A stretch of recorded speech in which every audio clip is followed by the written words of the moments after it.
I'm Chief Meteorologist Jacqueline Bennett in the KRON 4 Weather Center with this forecast update.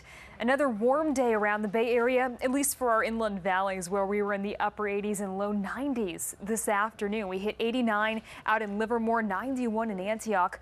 We were also in the 80s in portions of the North and South Bays, but the low 80s, 81 in Sunnyvale, 81 also in Napa. At the coastline, temperatures only in the 60s. Thanks to the fog coverage that we saw out there through the afternoon, just did not want to clear. And we're looking live right now from the Golden Gate Bridge where the fog is already moving back into our bay shores. We are expecting fairly widespread fog tonight with drizzle at the coast. Slow clearing for your Friday. It's still going to be warm inland though. The cooler temperatures will be kept closer to the coastline. Very similar conditions expected as we look ahead to the weekend and early next week. So here is a look at fog tracker for tomorrow morning. Again, fairly widespread fog coverage, a little patchy inland, a little patchy up through Napa. The 8 o'clock hour, not much clearing. It's not going to be till about 11 that fog moves back to our bay shores and then the coastline for the afternoon.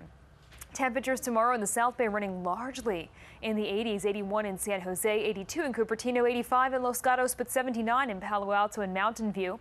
Inland Valley still warm again for your Friday in the upper 80s and low 90s, 91 in Pittsburgh, 92 out in Antioch. Pleasanton checking in at 88 degrees tomorrow.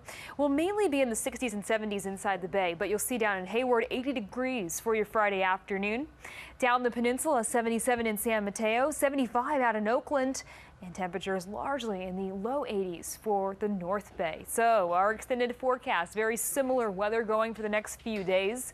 We will see morning fog, but really for our inland valleys, very minimal fog. That's what's going to keep it in the upper 80s and low 90s through the weekend. Next week, though, more extensive fog coverage will cool things down, especially away from the coast.